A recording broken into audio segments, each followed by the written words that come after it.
I know everyone here has been informed that we're going to be talking about Salesforce freelancing. And first, I'll say that even though I titled this Salesforce Freelance, I prefer to call freelancers independent consultants. And we'll talk a little bit about why that's important, but it is important. And in this presentation, what I'm going to do is I'm going to walk through with you some of the major mental obstacles that a lot of people have when they're talking about going into Salesforce freelancing, what stops them.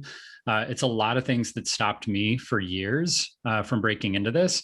And then once I realized the opportunity that's there and it's not that difficult, not to say that it's not difficult because it is a challenge and there are things to overcome, but it's not nearly as difficult as I thought it was going to be. And we'll talk through some of those obstacles that a lot of people struggle with when getting into freelancing.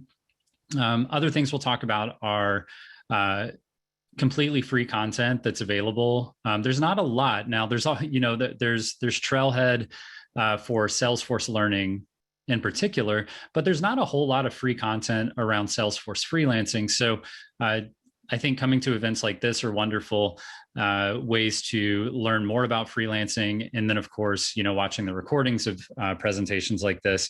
And of course, just reaching out. And I put my LinkedIn profile in the chat here in the call. And so I encourage everyone, please reach out to me.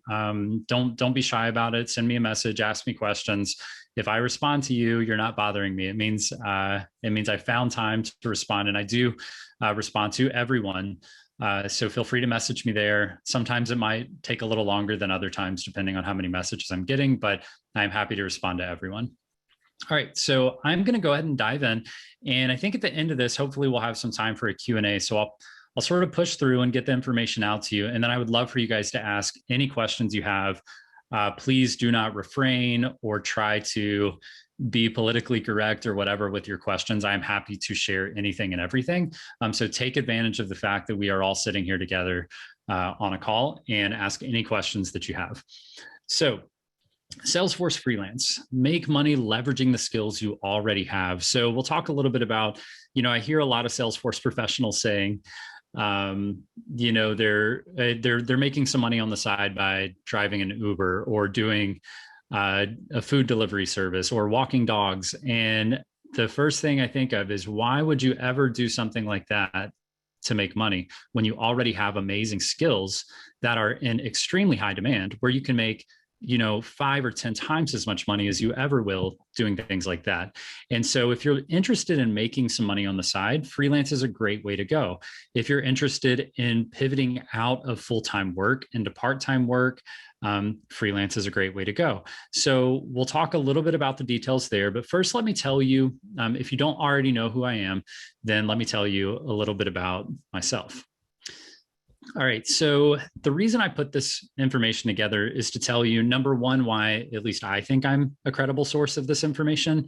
But number two, why I don't think I was necessarily, I was definitely privileged in my upbringing, but I don't think I was necessarily, brought up to be a Salesforce freelancer or to be good at any sort of tech. So I grew up, as many of you know, I grew up on a farm in West Georgia doing cattle farming. We did not have computers in our home. It was like we had typewriters and stuff like that. And my mom had a job where she needed a computer, but she would just use it for work. And we didn't really have exposure to computers. So I got my first personal computer at 18 years old. That's when I was getting ready to go to college, and we sort of shelled out money and realized, okay, you should probably have a computer if you're going to go to college. And this was back in 2007 or 8. That would have been. I got my first job out of college as a junior Salesforce administrator. I had no idea what Salesforce was. I went to school for economics. I thought I was going to be a financial advisor or something like that. I also wanted to be a teacher, so I had a couple of ideas. But those did not pan out. And I consider it fortunate that those did not pan out, because now I get to do what I do today, and I truly enjoy it. And I became a junior Salesforce admin. I had no idea what it was. By the next year, I stopped working at the company that had given me my start. And it was all, very handled really well. Everybody was sort of excited for the transition, and they had sort of groomed me to learn these things and to know these things so I could go off and become a consultant. So I went into a junior Salesforce consulting role for a mid-sized firm. And I worked there for about a year before moving to another firm. And I was a senior solution architect for that company for about 3 years. From there, I moved out of full-time work because my daughter was on the way. And for me personally, the decision was I would like to work part-time and spend more time with my daughter instead of working the consulting firm hours, which are very typically 40 to 50 hours per week. Sometimes you'll have a slow month, and we can get into that. But you might work 30 hours a week on some nice weeks, but otherwise you should expect to work 40 to 50 hours in consulting. And then I started getting into, so I did freelance consulting on my own, and I started with one client, and I was making, I took a pretty substantial pay cut. I cut my income in half to go from full-time consulting to freelance consulting, but I only had one client, and I only worked about 10 hours a week for that client. And so I was happy to have my pay cut in half to do that. And from there, I was able to ramp back up to anywhere from 15 to about 25 hours a week is what I worked. So I was able to get a very comfortable part-time schedule at 15 to 25 hours a week.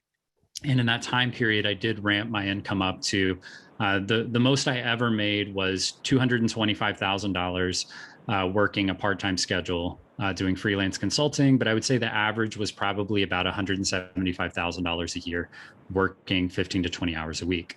So in my opinion, not bad, and far more than I ever expected to make going into freelancing. So now comes the point where about a year and a half ago, I decided to start really leaning into helping other people with their Salesforce careers. I was seeing the success that I was having, and I didn't think it was fair that other people were struggling because they had Salesforce skills, but they either couldn't land a job, or they had Salesforce skills and wanted to make more money, but they were sort of plateauing in their Salesforce careers. And I realized, I think I didn't see anyone else helping with this. I saw people doing how to get certifications and things like that, and certification practice exams and study prep, but I didn't see anyone really taking a targeted approach to help people either land jobs or take the jobs they already have and take those to the next level. So that's where I thought, you know what, I think I can do something here to really help people with the knowledge that I have. And admittedly, I don't know much about a whole lot of things, but I do know quite a bit about Salesforce and the career and ecosystems and things like that. So I figured, I think I can use my knowledge to actually help people. So let's jump into actual freelance information now. So a lot of people ask, why would I freelance? And am I even capable of doing freelancing? And I think the first thing I'll say is forget everything you think you know about Salesforce freelancing is what I'll start with. Because the things you think you know, these are stories that you may have told yourself just because you feel like an imposter, you feel like you're not good enough. These may be isolated stories that you've heard from other people, maybe a friend or family member, or even yourself. Maybe you had a bad experience. What I see are people, a lot of times they're not even open-minded to move into Salesforce freelancing because they feel some sort of constraint there. They got burned by one bad project, or they tried to get started, but they went to Upwork and that didn't work out. They got a client, but the client didn't pay, or they tried to find clients, but they could never get anyone to sign a contract with them. And there are all these stories that come up that can cause us to stop doing things. And it's the same with pretty much everyone else. Or everything else. It's like, I tried to exercise, but then I hurt my leg, so I can't run. I tried to go on a diet, but then I didn't have any energy, so I stopped doing that. And we try things one or two times, and then we sort of find this great excuse that we can latch onto, and we just give up. So what I'm saying is, forget all those excuses, forget everything that you've heard. Let's try to relearn what freelancing is and how we can have success now that you actually have, hopefully, someone in front of you who can give you some guidance. So utilize skills you already have. And this is a big one. So like I mentioned before, there's no need to go try to find other things to do, or try to find side hustles or other things you can do to make money, because you already have Salesforce skills. And these are some of the most marketable and highest paid skills in the world. I mean, truly, probably top 10%, top 20% for sure of skills that you could have that are worth, getting paid for. So don't go off trying to think what other company you're going to start or how you're going to do something completely different or sell things on eBay or whatever it is. Forget all that. Let's think about the skills we already have and how to utilize those. So what I'm going to do is show you a few thumbnails of people who have already had success in this space. And these are people that we've worked with. And there are plenty more stories, but I just wanted to point out a few that we've shared publicly. And there's people, and the reason I point this out is because these are different people from different walks of life. Like right here in the middle, Sonia Kolaw. She had not worked a professional Salesforce job. A lot of people think, well, you've got to be this consultant who's been in the space for 3, 4, 5 years before you could ever dream of doing freelance. And it's just not true. So Sonia got her first certification, and 3 months later, she got her first client. And this was all during the pandemic just last year. So her story is basically she, had a friend who told her about Salesforce. She got her certification and she was looking for full-time jobs, but she ended up trying to find freelance gigs as well. And she was able to find some very high-paying, stable clients. And now she's able to extend on that. And she'll likely never go into a full-time role because, as you're going to find out, freelancing pays far more than working full-time for an employer. And then we have people like Mark Berry, who was a Salesforce expert, but he got very interested in Zapier as a simplified integration tool. And it turns out there's a lot of companies that are scared of tools like Zapier, and they're scared of some of these third-party tools like DocuSign. And what he did is, instead of focusing on Salesforce specifically, he focused on this ancillary skill that he had found, but he was able to find freelance clients because of his Salesforce skill and then tell them about Zapier and then make an entire career out of basically just doing Zapier integrations on the Salesforce platform. There are other people like Galame, and he actually is a United States non-national, but what he did is he utilized the techniques and strategies for freelancing in order to, we hear that, okay, well, some countries or some locales don't make as much money as, say, the United States or Canada or Australia in the Salesforce space. And that's true. And there's a lot of truth to that. The great thing about freelancing is a lot of these labor laws and employee laws don't apply as strictly to freelance or contract workers.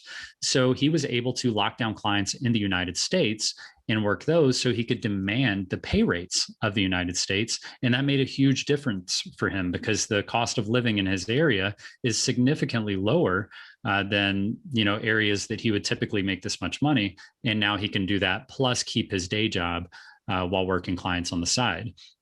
And there are many more stories like this, like Conrad. He was actually a full-time consultant. So he's more of what most people think of as a typical freelancer. They work in a consulting firm. They realize how much these consulting firms are charging. And then they decide, I'm going to go off and do my own thing because I have these skills. But it's still difficult to go from, I know how to do my part of a project, to understanding how to secure clients and how to get the right paperwork in place and the correct documents signed and hold your clients accountable for invoices and things like that. There's a lot that goes into it. So I don't want anyone to think that you're just going to listen to a presentation today, secure your first client on Monday, and then you're going to be off to the races with, people depositing checks into your account by Friday. There is a lot that goes into it. You are going to have a lot to learn because now you are a Salesforce professional who operates their own business. So keep that in mind. And I would just advise, don't rush into this. Take baby steps, work on getting your first client, work on your branding, and then move forward. And we can talk about that. All right. So I know I'm skipping over Eddie, but he pretty much just locked it down. He slow rolled it, and he now has, 5 clients. When he started our program, I believe he had 1 client that was like a friend, and now he's up to 5 clients, basically just using a repeatable process. And we'll talk about that. So now let's talk about what's stopping you. So here's what I know about presenting. The fact that I just put a lot of words on the screen. Currently, anyone who's paying attention is reading over everything on the screen instead of actually listening to what I'm saying. So I'm going to allow that to happen for a few seconds. So just take a moment to read through this, and then I will go through it with you.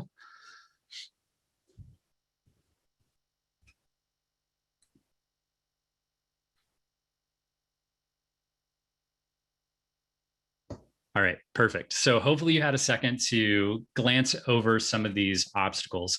And the reason I know this is what's stopping you is because a lot of this is what was stopping me. And based on the people I've talked to who are Salesforce professionals, this is what is stopping them. And these are the things they come up with.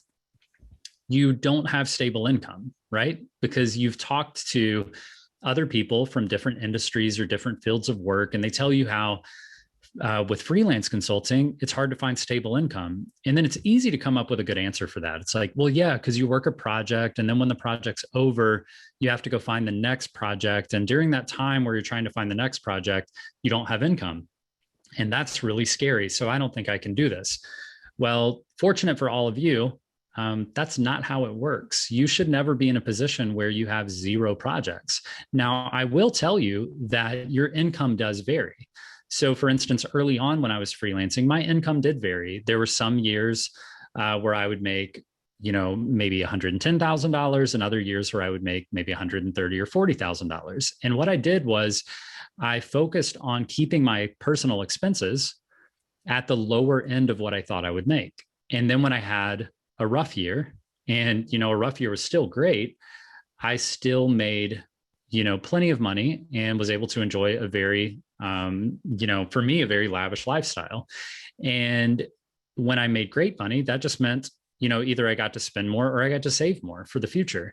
So there are ways to negotiate around that. But another thing you do here is for income stability, there are what are called managed services agreements. And I talk about this a ton inside the program. And you want to get these managed services agreements locked in, because what that allows you to do is put together 6-month or 1-year contracts with your clients. And I talk a lot about doing smaller projects up front. So if you have a client who doesn't know you and they just want to do a smaller project, do the smaller project. Don't try to buffer the hours up and get a 100-hour project out of it. Do a quick 30-hour project, and then identify a lot of things they still need or things that you would advise they do, and build that into secondary projects where you can do a support agreement, or what's often called a managed services agreement, where you can lock them in for 6 months to a year. And what that does for you, this isn't 40 hours a week for 6 months. This is probably 10 hours a week for 6 months. So now you've got 40 hours a month, 10 hours a week. You do that with 2 or 3 clients, and now you have 20 to 30 hours a week for the next 6 to 12 months. And all you have to do is keep those managed services agreements rolling, and you're never going to have months where you have no income. You might lose one of your 3 or 4 clients and then need to pick another one up, but you're never going to have months where you literally have no income. So can it be volatile? Yes, absolutely it can. But what you'll find is if you do good work for clients and you enjoy working with them, you will find that these clients will continue to renew your contracts, and they will work with you for years and years, and you will make far more than you ever did working for an employer. So the next thing is, isn't it hard to find clients consistently? So we just talked over that. So it kind of goes hand in hand with stable income. When you have consistent clients, you have stable income. And no, the more work that you do and the more clients you have up front, it is a grind. Up front, you do have to find your first 2 or 3 clients, and that can be difficult. But once you've found the first 2 or 3, you can get testimonials, you can get letters of recommendation, and you have references for your work. So it becomes much easier for people to do research, find out that you do great work, and decide to come work with you. People also wonder, how do I know what rates to charge? They have no idea how much they should be charging. Now, this can be difficult, and there's not an easy answer for this, but what I'll say is consulting firms typically charge anywhere from $150 to $250 an hour.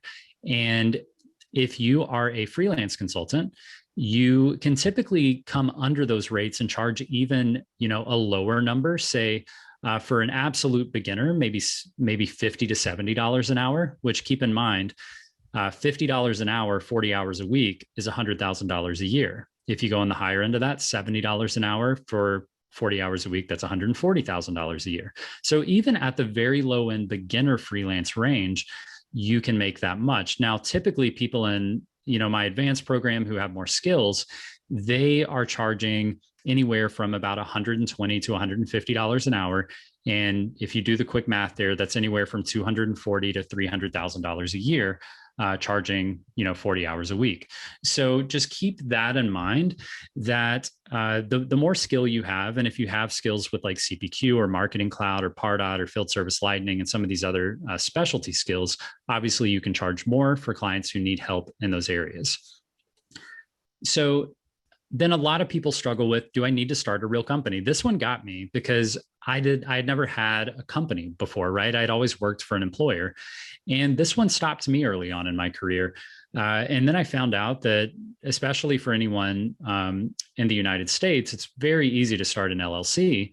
But honestly, what I found by working with members is that it's really not that difficult to start an LLC in the United States, no matter where you live. And a lot of people kind of go, wait, what? How do I start an LLC? Which, by the way, is a limited liability corporation. It's basically the most fundamental version of a company that you can start in the United States. And we had people in our program who start an LLC in the United States, no matter where they live.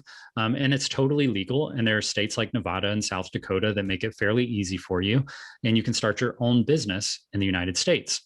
Now, here's the interesting part. You actually don't need a company at all. You can work as a 1099 contractor and get paid at the get your tax forms at the end of the year and pay your taxes. And you don't actually have to have a company, but it makes a lot of people feel more comfortable because there is a limited liability when you own a company. If you happen to get sued or something really bad happens, your company sort of shields you from that. But I'll tell you, I've never had anyone bring up a legal dispute in any of the work that I've done. I know a lot of freelancers, and I've never heard of that happening. But I do know it happens to consulting firms. And the reason it happens to consulting firms is because they do very high price projects for tens, if not hundreds of thousands of dollars for a single project. Some are even up to, $1 million for a single project. And they do really bad work and they put really bad resources on the project. And then they end up with a really bad end result. And it makes companies really mad because they just spent hundreds of thousands of dollars. And yeah, it's worth taking you to court for. But typically in the independent consulting space, you're not really going to hear about that. They'll just fire you if they really hate what you've done, and you'll go find another client. But of course, you're going to do great work because you're going to be cognizant, you're going to use best practices, and you're going to be very communicative to make sure you do great work so that people give you great references. Another thing people struggle with is I can't possibly know everything. So what if I get stuck on a project? Like I'm halfway through the project and I realize I don't know what I'm doing and I get myself backed into a corner that I can't get out of. And I'll tell you that this has happened to me plenty of times. But if you immerse yourself and you actually engage in the Salesforce Ohana, it's a real thing. And if you get into these Salesforce Slack groups and Facebook groups and immerse yourself in the Ohana on LinkedIn, and there's so many different places. And if you've been in here at all, you'll know that there are people just like the people on this call and just like myself that we have no issue helping other people. If you make a post in one of these groups, there's so many people that rally around you. And the truth is you're going to have challenges where you're not sure what to do. It happens for independent consultants. It happens for consultants at firms. It happens for everyone. And it's eventually going to happen to you. And you have to lean into these challenges and learn and spend time understanding how to get around some of these obstacles. And it's okay. And clients know that it's okay as well. You just have to communicate and let them know, hey, this is really, something I haven't seen before. There were some nuances or scenarios here that I didn't quite expect. I'm not going to charge you for the time that I have to go research this. I just want you to know that. And I will figure this out and I will get it fixed and working. And the great news is because you're an actual valuable consultant, you're doing all of your work in a sandbox and you're making sure that it's done right and tested prior to going to production. So it's not going to be a fire. It's just going to be a delay in the project while you work with the Ohana to figure out how to solve for some of these problems. The other question you get is, well, I don't want to quit my day job because I need insurance and I need healthcare and I need my 401k plans and retirement benefits and all these things. So number one, you don't have to quit your day job. You can do this on the side. It's not a problem at all. Just make sure it doesn't interfere with your day job. And if you do decide to quit your day job, you can absolutely do that because you can get healthcare and you can, by the way, you can start your own 401ks. You don't have to have a company to give you a retirement plan. You can start retirement plans on your own. So You can do all of these things yourself, and there's no reason to need an employer for that. Employers just make you feel comfortable because all you have to do is sign up and select the plan you want and you're good to go. And they sort of streamline it for you. But when you're talking about, doubling your income and working half the hours you currently work, I think it's worth overcoming some of those limiting beliefs and doing a little research on how do I get healthcare on my own? How do I start my own 401k plan? How do I open a Roth IRA to start my own retirement savings? And you can do all of these things yourself, and you don't need an employer to handcuff you to the table for some of these things that, are not that hard to do yourself. And then how do I even start and finish a project? This is a big one. I don't think this is a question I get often, but it's a question I should get more often. And it's people think they can just hop right in, start a project, take it to completion, train the end users and walk away. It's not that simple. You do have to understand how to guide your clients.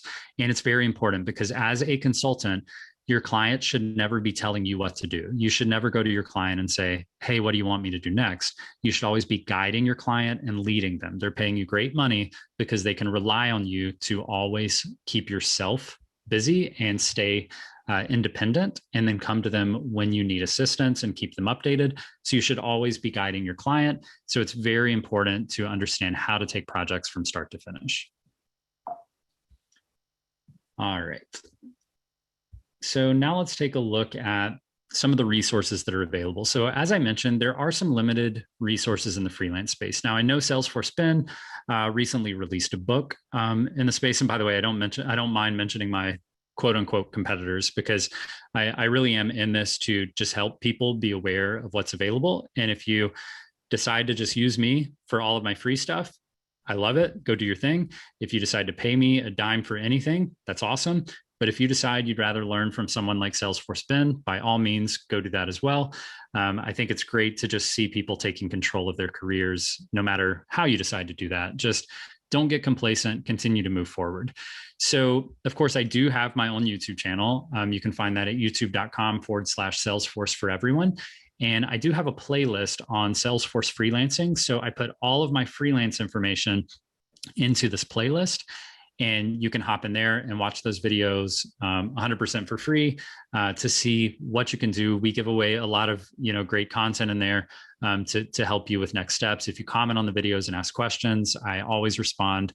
So feel free to do that.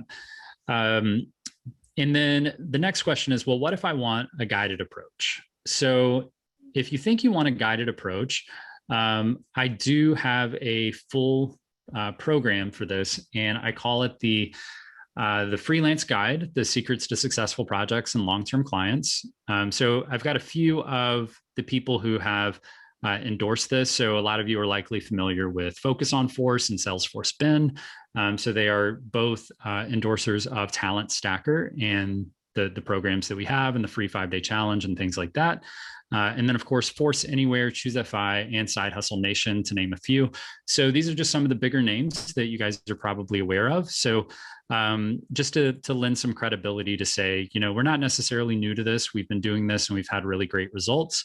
So other people are aware of that too, and they don't mind letting you know. So you can find, I've written a few articles for Salesforce Spin on some of these topics. You can find information on any of these places.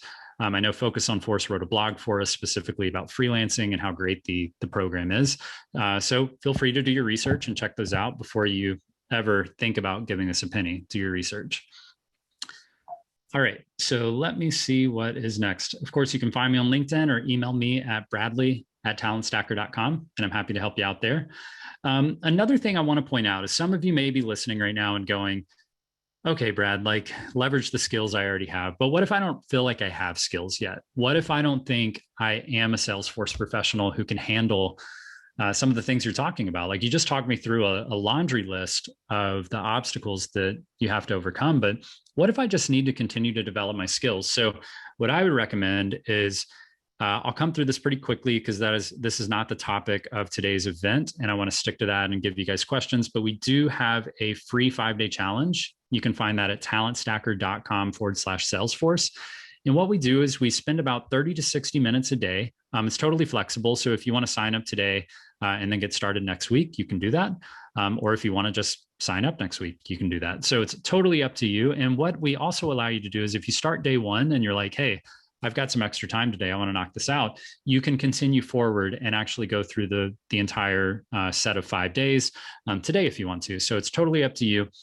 It'll help you get started on your first certification, make major improvements to your branding, and better understand how to get real world experience to get some real good stuff on your resume. So this is more for people who are new to the Salesforce space and they're saying, you know what, I want to be a freelancer one day, but I got to get some skills under my belt. What we do is we take you through some guided emails, videos, and workbooks. And we spend a lot of time developing this because the free content that we create is very meaningful to a lot of people. So we try to make sure that it's amazing for you guys. If you are interested, we do have a development program that will help you to actually land your first job. I know some of the people here, I noticed some names that are already in this program or they've already landed their first job. So that's awesome that some of you guys are here. We do facilitated study groups, targeted branding, interview prep. We guarantee you real world experience through internal projects that we facilitate for you. We help you with job searching and how to apply. And then just to point out, you do not need a college degree. You do not need a tech background. We will overcome all of that for you. And if you want to hop on the wait list there is a wait list. It's first come, first serve. If you get on the wait list, you don't have to buy anything. We'll just send you information. And the link is right here. Same thing as before. The 5-day challenge is talentstacker.com/Salesforce. If you want to hop on the wait list, just add a /CDP and you can hop in there. Again, no obligation to purchase anything. We'll just send you some info. And once you're on the wait list, that sort of guarantees your spot in line. And the results of the program, I'll jog through these quickly. So we're having, right now we have 84% of our members land Salesforce jobs in less than 6 months. 47% of our members land jobs in under 100 days. In the first quarter of this year, so January through March, we had over $2 million in jobs landed through the program. And the average income for our members in the US, Canada, and Australia. So make sure to point, I'm not trying to trick anyone. So United States, Canada, and Australia specifically, these are the highest paying markets right now in the Salesforce space. So those markets are averaging $65,000 per job that is landed. So again, you can hop on the wait list right there. And then for any other information, if you want to find us anywhere else, again, here's the link to the 5-day challenge, my LinkedIn. If you want to find us on Facebook, where there's a free Facebook group that we facilitate called Salesforce for Everyone. And the same thing on YouTube. You can find us under the YouTube channel, Salesforce for Everyone. And that wraps it up from my end. So I'm happy to take any questions that anyone has. Now, let's move on to the questions. I know there are a lot of questions, and we'll try to cover as many as possible during this session. The first question, Ravi and Shilpa, they both have a similar kind of question. And I also see, I hear this question from many people asked to me. So if they are located in one country and they want to, they have an opportunity to work in another country, what are the terms that come into place? Can anybody work anywhere in the world, or is there something that we need to consider? Yeah, so as long as you are interested in being a contractor or a consulted resource, so this means you're not a full-time employee, you're not going to get healthcare and retirement benefits, those kind of things, you can work anywhere in the world. So there may be some countries that have some specific needs, but specifically in the United States, in Canada, I know that there are very little restrictions as far as who can work where. Now, I'll tell you that there are some red flags that come up. So the moment that a business owner says, hey, we need to pay you, right? So if you go through our program, we teach you how to invoice, we teach you how to do payment terms and all these kind of things. And you can Google it to death, or you can just ask me. If you ask me enough, I'll talk to you about this stuff. But and we do a lot of free content on this as well. But you're going to have payment terms in place. And what that means is that helps your client understand when they should expect to pay you, and sort of, it's like, is it when we go live? Is it when we start the project? Is it when We sign off and say all of your solution documents look good. Like, when do we pay you? And you get that sort of stuff in place. Well, they need to know how to pay you, right? It's like, well, okay, what they're used to doing is saying, give me your bank account number and your routing information, and I will send you the money. Okay, so this is going to be the first hiccup if you're a non-national, or if you're not a US citizen or a Canadian citizen or wherever you're trying to work. You're going to go, oh, I have a bank account, but it's not a US bank account. So now we have a problem, right? And you're going to throw up a lot of red flags if you say, just send it over via PayPal or just Venmo it to me or whatever else, because that doesn't typically mesh well with an accounting or finance department at a company. So how do we overcome this? So if you are not, let's just use the US as an example. If you're not a US citizen, what you're going to need to do is set up an LLC in the United States. That needs to be your first step. And the reason you want to do that, and just trust me on this. This is, and you can message me or you can post and like mention me on LinkedIn or something like that, whatever you want to do. And you can Google this and sort of confirm it, but it's been done quite a few times. This isn't groundbreaking. It's just new information probably for most of you. So when you're in the space working with people, what you do is you set up an LLC in the United States. So like I said, Nevada and South Dakota are pretty is sort of lenient on the sort of paperwork you need to fill out, but you don't have to be a US citizen to open an LLC in the United States.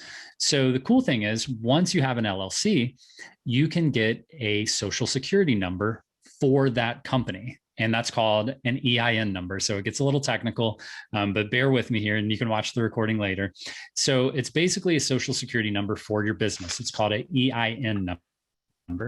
And you can get that totally free at the US federal government website, and they'll issue you that. It takes about 10 minutes to get that EIN number. Now, the hard part is getting the LLC set up. Sometimes it does take a few months for that to be approved and for you to get your LLC in place. And then from there, you get the EIN number. And once you have an EIN number, you legally have a business identification number for a company based in the United States. And you can now open a US bank account using that business name and that business identification number. Totally legal. You're not walking in any sort of gray areas here. So you can open that up. And now guess what? So that's the hard part up front. You do it one time and it's over, right? So you go through this one time, you never have to do it again. And what that allows you to do is now you have a US bank account with an account number and a routing number. And so when that client says, hey, we would like to pay you, how can we pay you? And you say, oh, I have an account over at Chase Bank. Here's my account number and my routing number. You can send that over for the deposit right here. And now you've avoided that red flag completely of people just going, oh, that's weird. I don't know about PayPal or whatever. And that's effectively how you do it. But I know that's a little detailed, and that's a good first question. That's one of the sort of next level questions that we do get. So that does take some time. That's probably one of the hardest parts of working for US, Canadian, Australian companies when you're not a national of that or a citizen of that country. And so those are some of the things you'll have to overcome, but I can pretty well guarantee you that's going to be probably the most complicated thing that you're ever going to have to do in getting your business in place for freelancing. That's a great point, Brad. So it doesn't matter where you are in, but you can look for opportunities somewhere else in the world as well. That's a great thing. Yeah, you put it much more concisely than I did. You are the expert.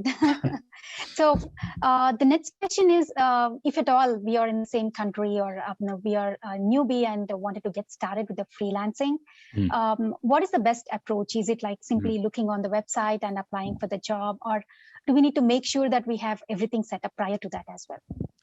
Yeah, so a lot of people struggle with this because they spend a lot of time focusing on things that don't matter, and these things get in their way, and then they give up because they get burnt out, and I want to start a freelance company, and then they start this weekend, but they spend 3 hours trying to figure out their company name. And it's like, stop wasting your time on what your company name is going to be.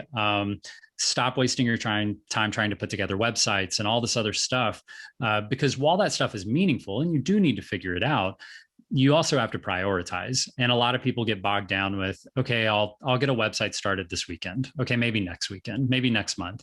And then they never get started freelancing because they don't have a website. You will find that Honest IT, technically my consulting website or my consulting company, never had a website. It still doesn't have a website because you don't necessarily need it. Now, I would advise anyone who's serious about freelancing to probably get a website, but it doesn't need to be the first thing you're doing, and it's probably not going to be the third thing you're doing. It comes later. So don't worry about your company name right away. Don't worry about getting a website up right away. Focus on your LinkedIn profile and building that up and getting your branding right there, making sure people know that you are someone who knows how to do Salesforce related work, and that you are open to accepting clients for freelancing work.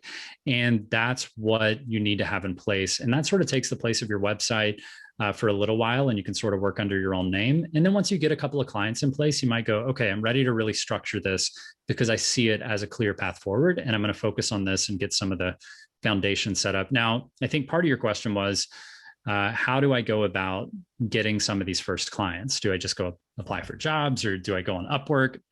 And so what I'll say is, tools like Fiverr and Upwork, they're not that great. And the reason they're not that great is because you all already know about them, right? Like when I say Upwork, you guys, everyone here is probably going, all right, yeah, I know what Upwork is. I know how to use Upwork. That's the problem. Everyone knows about Upwork. Over the whole, the entire world knows about Upwork. And so it means that everyone's already there, from people who are just willing to go out and lie about what they're capable of and tell you that they're 10x certified and they're an expert consultant and they'll do the project for $10 an hour. And all those people are out there. And what it's done is it's burnt the clients. So there are clients on Upwork who want to work with great people, but they've been burned so many times by poor quality work or people who get started and then they leave. And so what you're going to do is you're going to walk into an area where people are a little apprehensive, and they need you to really prove yourself to them. And then they see people over here that do work for $10 an hour, but the quality of the $10 an hour work is horrible. So they expect you to do it for $10 an hour, but they don't understand how bad the quality of that work is. So you end up in this really chaotic, messed up place, and you need to come from a more professional stance. So what I typically do, if you're an absolute beginner, say you've got a certification and no experience, or you've got maybe a few months of experience and one certification or something like that. So you're pretty well on the sort of the beginning junior level rung. What you can do, and I've done this multiple times, is do volunteer projects on platforms like Volunteer Match, or you might have a network in your LinkedIn network, or something like that works for a company, and you say, hey, I could do some work for you on the side, or hey, I can come help out at your company and do maybe some free consulting at your consulting firm. And I know a lot of you guys are probably going, yeah, Brad, but we don't want to know how to do free work. We want to know how to get paid as a freelancer. And so what you do is you're developing a client base, and a lot of people, it's not just freelancers, it's pretty much every startup business in the world struggles with this. And it's the fact that when you put money first, when you're only going after money, you're going to struggle as a business owner when you only think about the money you're going to make. What you need to think about is serving your customers to an absolute tremendous level. They need to, so what you can do is imagine a volunteer project where somebody needs some help, and you come in and say, I'll do it completely for free. Well, they expect not very good work, right? Well, now you come in and you do an absolutely amazing job like a professional consultant would do. And you only do, say, 20 hours of work for them. So maybe it's 5 hours a week for 4 weeks. You do 20 hours of work. And at the end of that engagement, you say, hey, I really enjoyed working with you. I have a passion for what your company's doing. I love what you're doing, but I do have paying clients that I have to focus on. But I loved working with you, and I would love to continue working with you. And I can give you my nonprofit rate, since you are a nonprofit, and that's $50 an hour. So I would love to continue working with you. If not, I totally get it. But I would love to do that. So what you'll typically see happen is they'll say, maybe not right. Like if you did a really good job, they might go, $50 an hour, I get it, I'll take it. If they're a little more apprehensive or they don't have a budget, they might go, well, maybe I'll hold off until later. Maybe we can find another volunteer to do some of this work. And then they go deal with a couple of volunteers. And those volunteers, once again, do what volunteers do. They come in and they don't understand the business, or they don't have the qualifications they said they had, or they get tired of doing the project halfway through it and they just quit because they're not getting paid anyway. And guess what? Once they deal with that person a couple of times, they go, you know what? $50 an hour is an absolute bargain compared to dealing with the turnover and teaching people and them not wanting to actually help us. They just want to get a line on their resume and leave.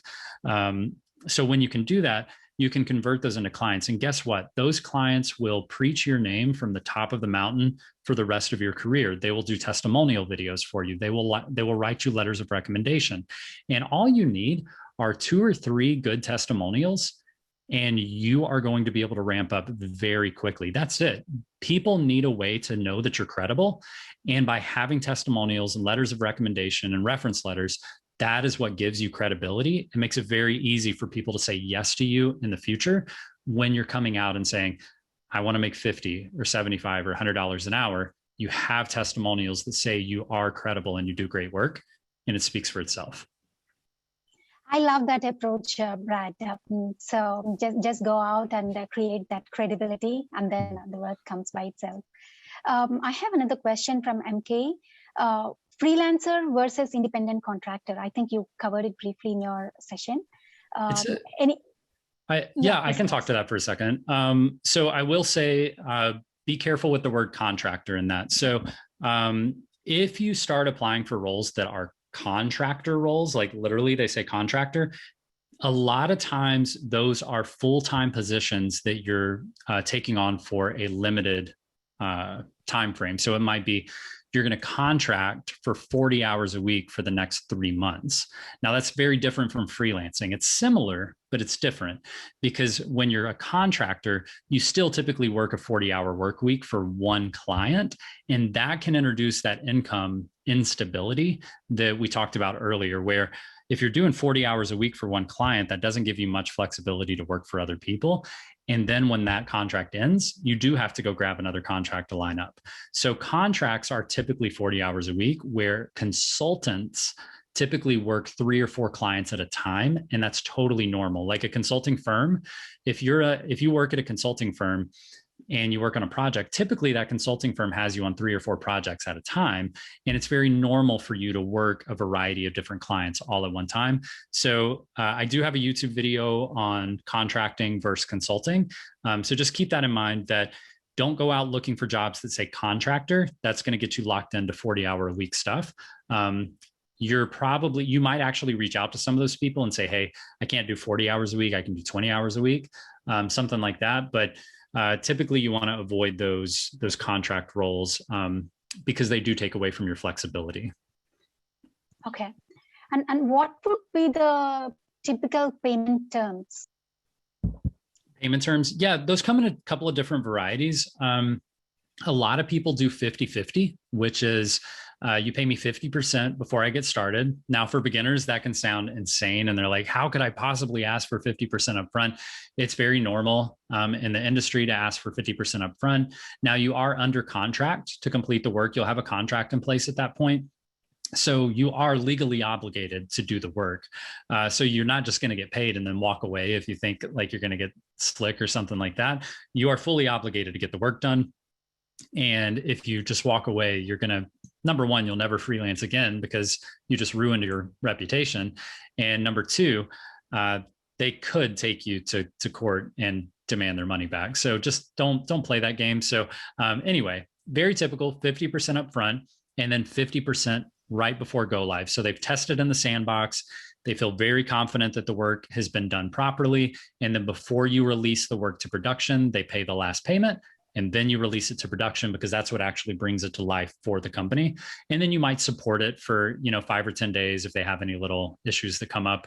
But that's pretty normal. You can also do what I call milestone payments. And you might get something like 20% upfront.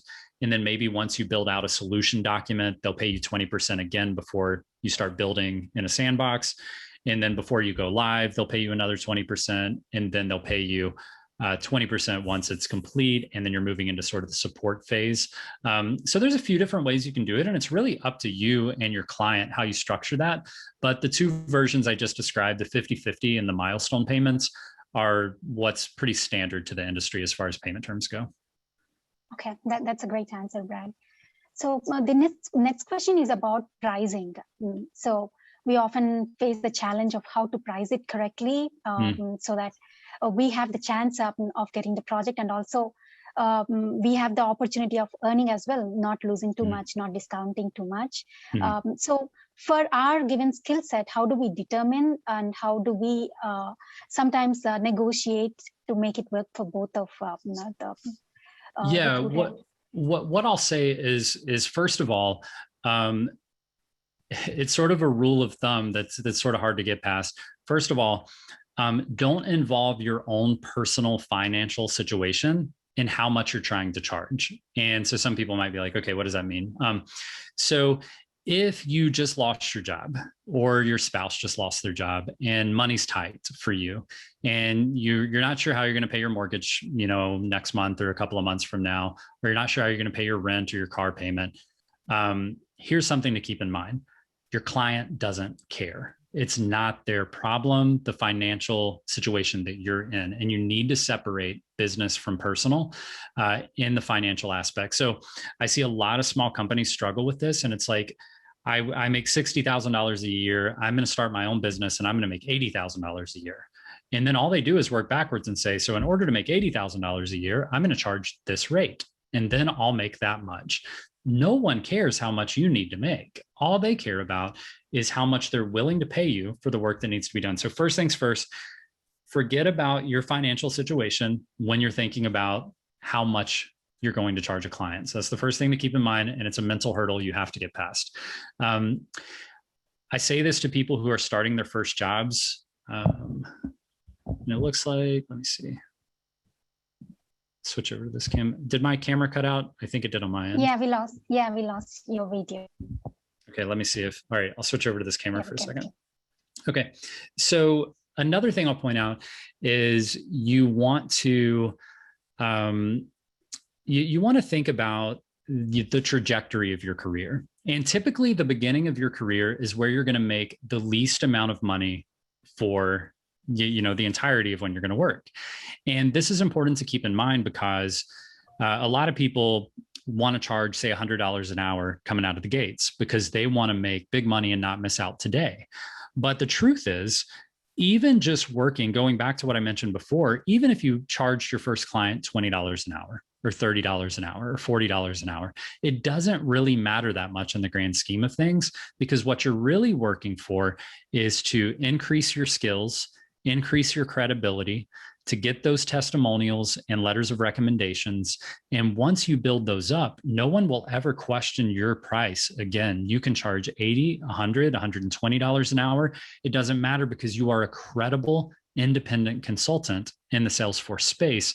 And now you've broken down those barriers. So now your LinkedIn profile has a background on the top that has a few thumbnails of testimonial videos that clients have done for you. You come down to your title and it says expert Salesforce consultant, currently accepting new clients. You come down to your about section. It tells stories about the amazing work that you've done in the companies that you've worked for. Come down to your featured section. It's a list of letters of recommendation and testimonial videos that your clients have done for you. And now you've got all the same information sitting on a website. So what happens is when you reach out to a company on LinkedIn or any other way, and you say, hey, I'm interested in working with you as a consultant, they click on your LinkedIn profile link, they come look at you. Guess what? It is just an absolute overwhelming amount of support for the work that you do and how great you are. And you just have an amazing name for yourself. So what I'll say is, I know that doesn't quite answer the question, but don't worry so much about what you're going to charge on day one, because the money will come. If you do great work and people are happy with the work that you do for them, you are going to get paid great money. And it's much easier to demand those rates of, $100+ an hour when you know you're credible and you're no longer an imposter, and you know that people value the work that you do. Then you can really take control of it and take it to the next level. I love that answer, Bradley. And you also highlighted how important it is to create our brand and also make our LinkedIn profile or our profile more visible. So that plays an important role in getting the next job or any opportunity. And this next question, we are going back to the first one that we discussed. So being in one country, we can work for any opportunity in any other country. So if you haven't created an LLC and has no experience and no accounts are set up, So in that case, is it better to select W2 over C2C, or even if we have that set up, when to choose what? Yeah, I mean, it can be difficult. Now, if you want to be like W2 is obviously that's a full-time position, right? And you're taking on a full-time role with a company. It's a different ballpark then, right? I mean, the people who are interested in freelancing are interested in it for a couple of different reasons. One of it is lifestyle flexibility. They want to be a digital nomad, or they want to work less than 40 hours a week, things like that. They also get into it because they know that you can make more money freelancing because you're cutting out the consulting firm as the middleman, and you can take every ounce of that payment for yourself, as well as the responsibility. Keep that in mind. It's not all, rainbows and butterflies. You do take on the responsibility and the marketing and the sales and everything else. So I definitely don't want to paint a picture again that this is some really simple, happy-go-lucky, simple thing to do, and you can just go make incredible amounts of money. You are operating a company. But yeah, I would say if you're interested in freelance, you're probably not interested in W2 work unless you're using W2 work specifically to build a foundation and maybe polish your skills a little bit, get a little more credibility for yourself, and sort of prove to yourself that you're capable of doing Salesforce work. Then absolutely keep your day job, or get a day job and focus on that. But I will say, even if you talk about the approach we talked about a moment ago with volunteering your way into credibility, you don't need to have an LLC. You don't need to have anything at all. And I will say a lot of the nonprofits that you convert, once you get that volunteer work under your belt and they know who you are and they know you do good work and you're communicative and responsible, a lot of times they are willing to pay you via PayPal or Venmo or however you need to be paid. And they're not as specific on those things because they already know you do good work and you're not trying to like scam them out of money because you did work for them for free. So I would advise, if you're still on the fence about what you want to do, and you think for sure I want to work with US based clients or whatever other country, look into trying to get a good volunteer project and prove yourself. You're going to prove yourself to a client and to your own self that you're capable of this, and then take it from there. And you may not even need an LLC if you develop a network of converting volunteer opportunities into paid opportunities. Thank you, Brad. And there is one other discussion that's about the tax implications. So if I set up a company in US, South Dakota, or you mentioned a couple of places, so would we be obligated to pay the taxes in US and in the other country? How will it work? Okay, so somebody else is going to have to answer that question because there's no way I can give you tax advice. My assumption would be that you would pay taxes based on the country that you're a citizen of. So you would probably pay taxes on the income in your local country. But don't quote me on that. I'm not 100% sure. That's definitely worth some research. So all I know is the way it works in the US. And I know that I would pay my US taxes no matter where I earn income. If I'm a citizen of the United States and I live in the United States and I work somewhere else, the US wants to tax my money. So I'm not sure how that works in other countries. Okay. And I think we covered almost all of the questions, and we are over time. On Brad, if you have a few more Sure. minutes. Yeah, I don't mind. Yeah. Okay, thank you. I appreciate that, Brad. So all the attendees are now able to unmute yourself. So feel free to unmute and ask the question directly to Brad. So I would, just keep this side. I would like to answer, Jyotsa, your last question about the taxation. If I'm working from India and working for a US corporation as a freelancer, as a consultant, and I'm getting money directly into my Indian account, then I have to pay only for Indian taxes. And if I have to register LLC and do the transaction through LLC to my Indian account, then I have to bear taxes at both the sites. Firstly at the US and then at India as well. So okay. That is like I have like some of my friends are doing the same. So that's why I am pretty confident about this question. Yeah, thank you very much for clarification.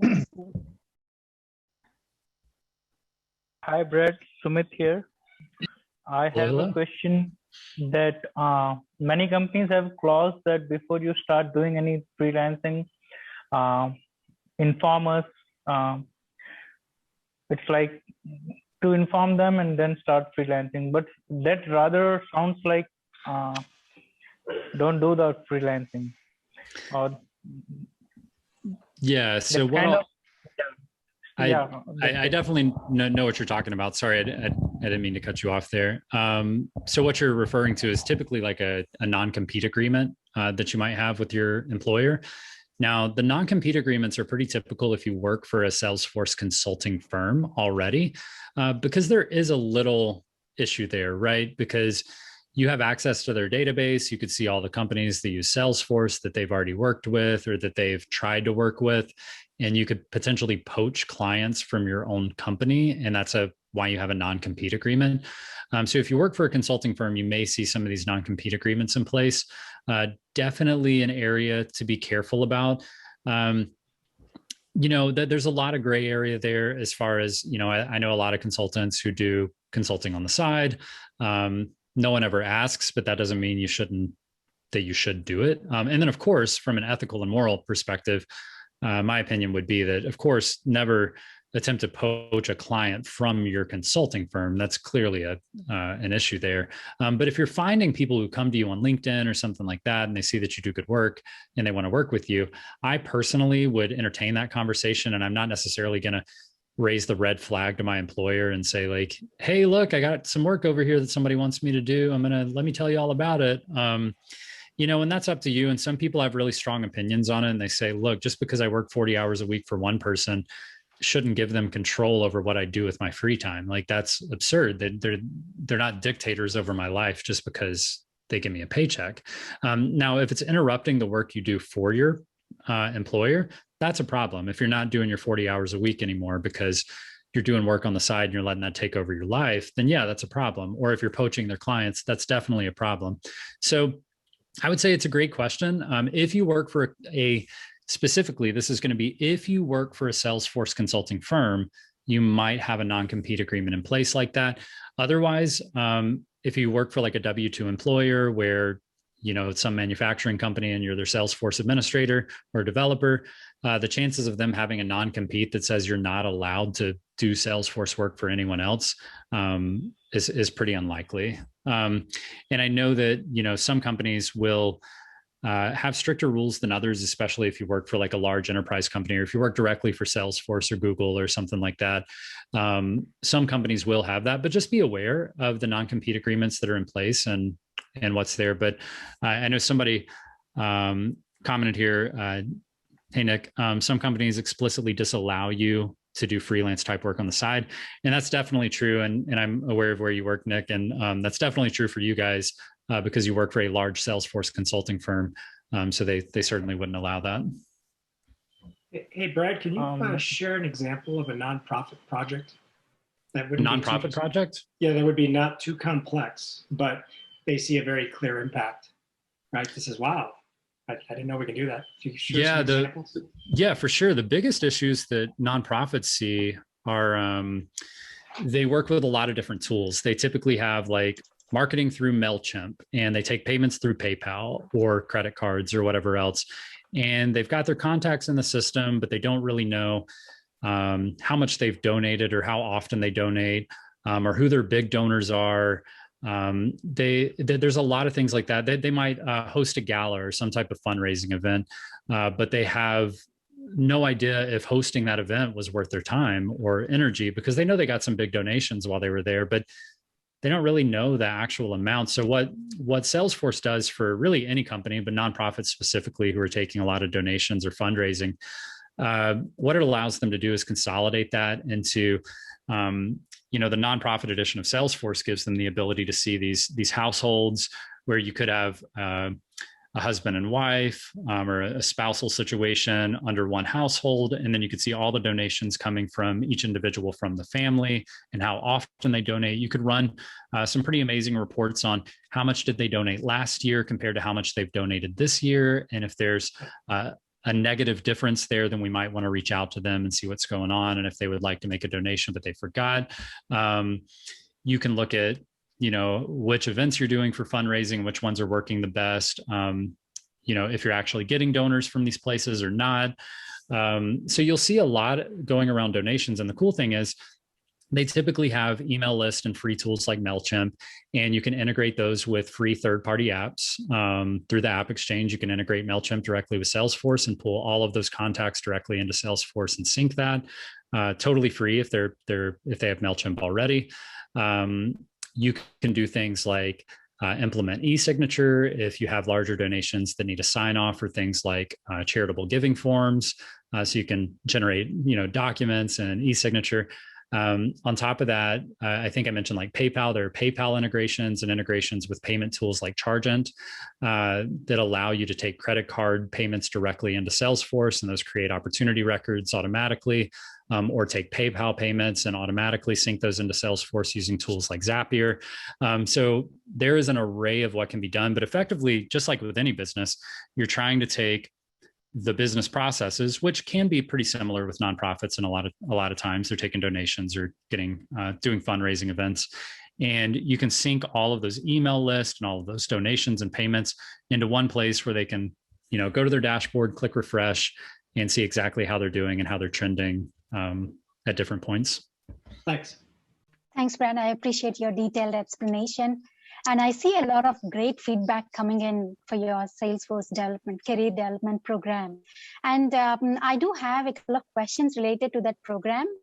One is, so the 5-day challenge, is that only for admin certification or other certifications as well, like platform developer or any others?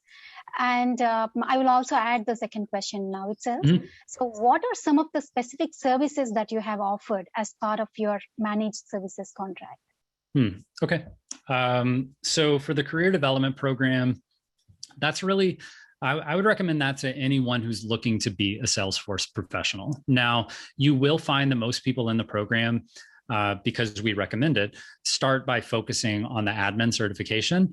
And if you watch any of my content, I do recommend that even people who want to be career developers start with the admin certification, just to get a fundamental understanding of Salesforce, the platform, how companies use it, what the basic structure of the platform is, because the best developers understand the actual platform itself. The worst developers do things that could easily be done with the point and click side of things, and they do it in custom code because they don't understand the standard sort of declarative or clicks not code side of Salesforce. So, but they know how to code, so they build everything in custom code, and that can be really cumbersome and create technical debt for smaller companies that really needed simpler, more manageable solutions, but they ended up with a bunch of custom code on top of, an org that they can no longer maintain.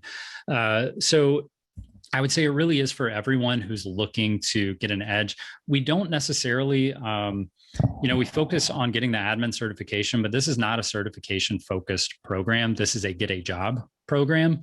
So a lot of people focus on certifications, and that's great. And you can do that if you want to, but we focus on getting you one certification. If you want to work on another one, you can. And we do have content there for Platform App Builder and Platform Developer 1, but we are honed in on like, hey, once you have that admin certification, you don't necessarily need to focus all of your time on certifications anymore. We need to focus on LinkedIn branding, your personal branding, how to interview well, how to find the jobs that are a good fit for you, and how to stand out in things like interviews and things like that. So we are much more focused on getting you a job and not necessarily teaching you to be an all-star developer or an all-star administrator.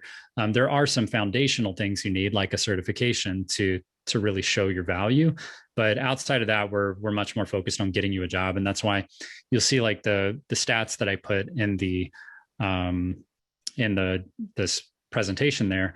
It wasn't super focused around, this is how many people have become certified through our program, or this is how many people got a high five for being a great Salesforce professional. It was, this is how many people have landed jobs. This is how much money people are making. Because I think most people come into Salesforce and they want to get certifications because they want to get a job. And they want to get paid for these skills, but then I think they lose sight of that a little bit because they go, well, I got one certification, maybe I'll study and get another certification, and maybe I'll study and get another certification. And they lose sight of the real goal, which is not getting certifications, it's getting paid. But sometimes it's hard to understand how you turn those certifications into money. And that's really what we focus on, is getting you into a career. Now, the second thing you ask about, managed services agreements. So now flip the script back to freelancing. So we're back to freelancing. Managed services agreements, what you typically do with those is they have you on the hook for, say, 40 hours a month, and they can pretty much ask you for whatever they want. So if they want to do a project where they're going to implement Salesforce for a new department, or they might want to add some third-party apps, or they might just want you to clean some data or create new users and get, ownership moved from one person to another. Maybe they, just want things cleaned up on the back end so they don't have so many custom fields and validation rules and all that kind of stuff. So really those managed services agreements they just have you on retainer to do whatever they want you to do. And typically it helps them not have to hire a full-time Salesforce professional. So imagine you have a full-time Salesforce professional at work and they make $80,000 a year, but then after healthcare and other benefits and supplying computers and cell phones and internet coverage and all this, you'll probably pay them closer to $100,000 a year. Whereas if you have a consultant on the hook for 40 hours a month that can get all of the same work done as the full-time person, you're looking at, even at $100 an hour, you're still only looking at $4,000 a month, which would work out to, I guess, $48,000 a year. So you're getting that person for half the price who gets the same job done. And that's why you're basically an internal resource at a lower cost with much fewer hours expected from you each week. So just sort of look at it that way. That totally makes sense, Brad. Thank you. Any other questions? Hi, Jyotsna and Bradley. Manisha here. I have a question. And Sure, first, I would like to thank both of you. You both are very responsive whenever I asked and each question to you or Bradley, I got the answer right away. So my question is you always, we mentioned that we should get volunteer through a nonprofit, but I started learning nonprofit, but I feel it's totally different from the admin aspect. Whatever I learned in admin, it's a different cloud. So I still don't feel confident to go look for a volunteer opportunity in a nonprofit. So how much important it is to learn nonprofit cloud, and it's a different cloud. It's really big. So how much I should learn to before I start looking for the opportunity? And one more thing, in Feb, I tried looking on Catchafire for volunteer opportunity. And I was so overwhelmed. They were asking for profile. They were asking to show me the work. They were asking for GitHub. I didn't have all those things ready that time. I still have only my profile ready. I don't have any GitHub account. So how important it is to keep those things ready before applying for a volunteer opportunity? Yeah, that's a great question. So I will say that when you're applying for volunteer opportunities, first off, if you want your best odds of landing those volunteer roles, first off, be honest and be passionate about their mission. So nonprofits, typically the people who work for the nonprofits don't get paid as much as they would if they worked for a for-profit company. And the reason they don't get paid as much is because they are happy to get paid less because they are passionate about the mission of that nonprofit. So you have to also convince them that you are passionate about the mission of that nonprofit. So if you're applying for some nonprofit volunteer work, if you want a better chance of landing it, research what they do, what their mission is, and then come up with some stories related to your own personal experience that helps sort of showcase why you also are passionate about those particular, I guess the particular mission for that company. And it looks like my camera cut out again, but yeah, so that's the first thing. Now, the second thing is you need to be responsible. And what I mean by that is use a sandbox. You may not be at a position where you feel comfortable doing some of these projects or doing some of these requirements. And if you've been honest with the company up front, you say, hey, I've got a certification, but I lack real world experience, but that's why I'm willing to do this 100% for free for you. I'm going to work in a sandbox. I'm going to use best practices. I'm going to lean on my professional network to do the best solutions possible. And I will also always keep you involved with what I'm building. I can demo it to you. I can show you how it works to make sure that it works for your company. And that's the learning curve of anyone doing anything in life, whether it's riding a bicycle or being a Salesforce professional. You have to start somewhere and you have to get your practice in before you're ever going to be able to convince someone that you're really good at it. So I would say start by giving yourself a break and not feeling like you need to be significantly over-prepared for these situations. On top of that, if somebody asks you for a GitHub account, I don't really know what they were trying to accomplish. Like, I don't have a GitHub account, but I've been freelancing for 6 years and a Salesforce, professional for over 11 years. Now I know a lot of developers have GitHub accounts, but sorry, I don't have one and I'm not sure what you're trying to accomplish there. So what I would do is say, what is it you're looking for? What can I help you better understand? Because what they're trying to do is research you to make sure that you are a quality person. Even though it's a volunteer gig, they want to make sure you're quality. And with a proper LinkedIn profile, a proper resume, you will give them everything they need to see that you're credible. And so it's probably they were trying to knock down some barriers to more easily do research on you and see what you're up to. And so if you have some of these other profiles in place, that can really help to do that. Now, the other question you ask is about nonprofit cloud, and it is a separate cloud, but I'll say I've been around since there were two clouds. There was Sales Cloud and there was Service Cloud, and a new cloud comes out about every quarter, it seems like now. There's I hear about clouds and I'm just I'm blown away. I'm like, no, that's fake. And then it's like, no, they really did just do 6 new clouds today. So what I would say is that it's still Salesforce. You are still looking at, when you go into the setup menu, what do you see? You see the object manager, you see validation rules, custom objects, custom fields, process builders, flows, workflow rules, Apex code. You see, guess what? You're still building on the Salesforce platform. It's just branded for nonprofits. So does that mean you shouldn't do your research and you should just say, well, I know everything? No, absolutely not. You could go through Trailhead and look at some nonprofit stuff and maybe even start working your way towards a nonprofit certification. And you should definitely familiarize yourself with the nonprofit cloud. But I think what you're going to find is that with a little playing around in a sandbox and getting familiar with the settings for the nonprofit cloud and things like that, you're going to realize it's very, very similar. I would say it's probably 85% the same as any other Salesforce cloud. It's just that it's got some things layered on top, like the household accounts by default. It's automatically creating, if you create a new contact, it automatically creates a household for that contact. And some of that stuff can be confusing. But once you sort of wrap your head around it and just play around with it for a little while, I think you'll find that it's really not that different than a typical Sales Cloud instance. That's a great point, Brad. And thank you for explaining it so well, Brad. I have one more question. Actually, I had one interview and their first question was, how much experience you had in nonprofit? What should I tell them? Because I don't have experience in nonprofit. How should I convince them? And I got response within 1 hour that they went ahead with another client. So I just want to ask how to convince them. What should I tell them? I in my application, I wrote everything. Okay, I am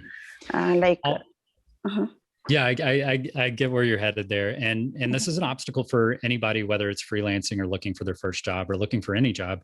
And again, we're coming back to your credibility, right? This is all about a client's ability to make sure you're credible before they give you an opportunity to log into their org, and they should. So what I'll say is, first of all, you are going, especially early in your career, you are going to get denied or told no more often than you're going to get told yes. So first, take a deep breath and accept that. It doesn't make you not qualified. It doesn't make you not good enough.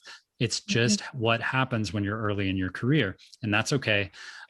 So what you need to do is come out of those situations with as much feedback as you can get on actionable steps you can take to improve yourself. So I heard you say a couple of things. I'm sure they said a lot more, but I heard them say, what nonprofit experience do you have? And you're going, well, I don't have any.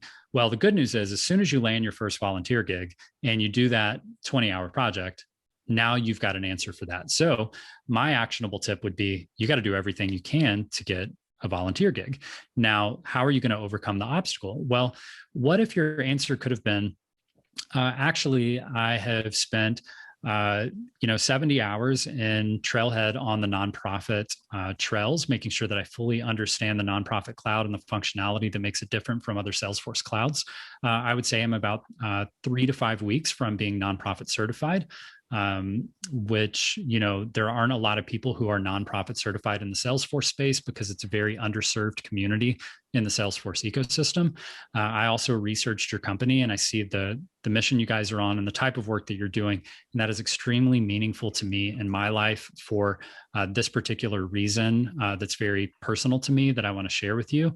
And for all those reasons, I feel that maybe I'm not where I need to be today to serve you 100%, but I can personally guarantee you that I will do everything in my power to make sure that I build scalable solutions for your company, that I am on the same mission with you guys, and I'm here to stay. I will be loyal, even though I am a volunteer for you, and I'm ready to give everything I have to improving myself and leveraging Salesforce to improve your company. So if you could throw a pitch like that, now, even if you're not qualified or they don't see you as qualified, you have now become someone that they would like to work with simply because they want to work with you, not because you have all the skills they need, but they want to work with you because they believe in your ability to work for them. Oh, thank you, Bradley. Yeah, and I like the way you said the answer, like what I should tell them. I really liked it. I am gonna make a note of it. Thank you. Thanks a lot, Bradley. Absolutely. Yeah, that's a great answer, Bradley. So I agree 200% to that. And I would like to add something to the nonprofit. Manisha, you pointed out that everybody that you're applying for a nonprofit, you need to learn. It's all a new thing again. In my leisure time, I volunteer for a nonprofit educational institute. So they are not using NPSP. They're not using EDA. So not every nonprofit uses NPSP. So they just are using Sales Cloud, Service Cloud, Marketing Cloud, and a lot of Salesforce stuff, but they're not using NPSP. There may be some nonprofits that you can find out. And if it requires you to learn NPSP, give yourself a pat that you have a learning opportunity. You can learn it. And when in case you're working with a new client who are not using NPSP, you can go ahead and give them a suggestion saying, these are the features, these are the benefits you will get when you implement NPSP. You can be an advocate as well. Oh, thank you. Thank you, Jyotsna, for telling me. I didn't even know that. And yeah, I will definitely look into that. Thank you. And thank you, Shilpa, for extending your support. Shilpa, she has some experience working on NPSP projects. It seems we can connect with her. And sure. I just have a question. If you just have like a few more minutes. Okay. Maybe that's. Yeah, go ahead, please. Hi, Bradley and Jyotsna. Yeah, it was a great discussion today. Thanks so much for it. And actually, I'm based in Belgium, Europe. I'm really looking forward to freelancing here, and I've already inquired over this. And I actually work with a nonprofit in the US currently. So my association with them has been great so far. And they are even, I've even pitched in to work for them, like if they could pay me. So being in Europe, now I have to charge them. So how do I do it? So do I have to set up a company here or register for a LLC in the US? That's my question. Technically, it's up to you and them. Like so when you're can you hear me? Can you guys hear me? Yes, we can hear you. Okay. Go ahead, Brad. Okay. Technically, sorry, but was it clear? My question? Yeah, your question was clear, Shilpa. Yeah, your question was clear. Yeah. Okay. Yeah. Yeah, we heard you loud and clear. So really, now that you've established a relationship with them and they know who you are and they know that you do good work, it's really between you and them. And you could, it could be as simple as setting up a PayPal account and saying, hey, here's my PayPal handle. Can you send the funds over this way? That's perfectly fine and perfectly legal. It's up to them to report that payout, and it's up to you to report that payout as well on your taxes. And they should send you a tax form at the end of the year documenting the payment that was made. So it's really up to you. It's just some companies are uncomfortable paying via PayPal, or they're if their finance departments are sort of stringent or more structured, then they may say, we're not really going to pay our contractors via, some kind of third-party app. But if you're very comfortable with them and they're comfortable with you, I don't think that should be a problem. And the truth is, yeah, you could set up an account in your home country, but that's really more about asking them what they need in place in order to pay you and what would make it easier for them. And it's really up to their finance department what they're comfortable doing. But if you can work it out with them, then just ask them. You can do PayPal, you can set up a bank account in Belgium, and they can pay you that way. Or if that doesn't work, if they would please let you know what's the most advisable way for you to get paid. I would hope, given that you've already established a relationship, that you wouldn't have to go through the trouble of setting up a US company and then setting up a bank account. And it's not that it's difficult, it just takes time. And hopefully it's a hurdle that they're not going to make you go through. Oh, okay. Thanks, Brad. Thank you for that. Actually, it cleared out so many things for me. Thank you, Brad, and also for extending your patience and extending your time. I know we are a bit over time. Yeah, you guys don't mind. I will say this, and I'm fine if you have a final question, but I will say this: message me on LinkedIn. Anybody who's like, I had a question and I didn't get a chance to ask my question. Message me on LinkedIn. I will get back to you. So no trouble at all. You're not bothering me. So that goes out to everyone. If maybe you're a little introverted and you don't want to ask live, feel free to reach out to me, and that is perfectly fine. Really appreciate that, Brad. Murali, you can go ahead. Bradley, would you answer one final question? Sure. Yeah, thank you. So this is an awesome discussion and presentation. I really appreciate your time. One thing I wanted to ask you, let's say you're solo, you're doing a freelancing or independent contractor, and you wanted to establish a company, and you do that, but then there's also the overheads in terms of having an accountant do your the bookkeeping, and you got to incorporate the company and stuff like that. So it's not an easy decision if you were to do an LLC or any other firm. But then we got to keep in mind the overheads in terms of bookkeeping or the taxes, and everything that comes with it. So how do you decide if you want to do an LLC or just do a 1099, but then also keeping in mind that if you wanted to do more business down the lane, how would you go about getting the right help, like a one-stop shop of somebody helping with your company setup, your bookkeeping or your payroll, everything like that. Do you have any ideas and thoughts? Because there are a lot of people who are one member contractors or LLCs or whatever are interested to do that. You have any references or pointers in terms of how that can be done, please? I do. Yeah, absolutely. So I keep in mind, I've been a single contractor LLC for 6 years now. And so I have a lot of experience with that. And of course, coaching other people into doing that as well. First, I'll say, sort of shake off any preconceived notions that you have about how difficult it is or how expensive it is and all those kind of things. So running my company, I'm very financially minded. I come from a family that, for our area, we didn't exactly grow up with a ton of money. So my parents taught me to be super frugal, and I hated spending a penny on anything that I didn't absolutely have to pay for. What you need to start a freelance company, if you decide to start, I'll tell you, there's not a big difference between starting an LLC and not starting an LLC. Basically, you're going to need a computer. You're going to need internet service, and that's pretty much it. Well, you need Salesforce skill too, but that's up to you. So you need Salesforce skill, a computer, and internet service to get started. Now, if you layer on an LLC, you need to pay your registration fees to get the LLC, and you need to pay that registration fee once per year. There's no fee to have a bank account. That's completely free if you use any like large national bank. The LLC fee, specifically for me in Florida, so I know this well, it's $130 a year to maintain my LLC in Florida. So I have to keep that in mind. Typically, that's about an hour of work to pay for that for the year. And even at an entry level role, that might be 3 or 4 hours of work to pay for that for a year at a lower rate.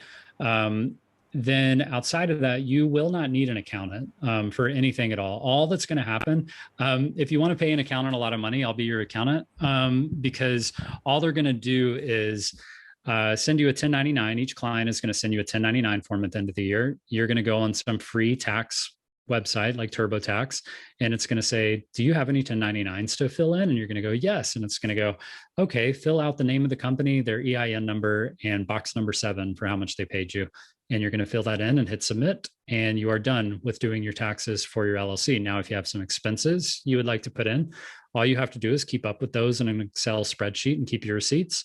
And if that's a computer, you can expense the computer. If that's a microphone or a laptop or a webcam or whatever it is, you can expense all those things at the end of the year, and it comes off. So I would say my taxes each year, you do have to pay quarterly taxes. Not a big deal. It takes about 5 minutes every quarter. So 4 times a year, spend about 5 minutes paying your estimated quarterly taxes.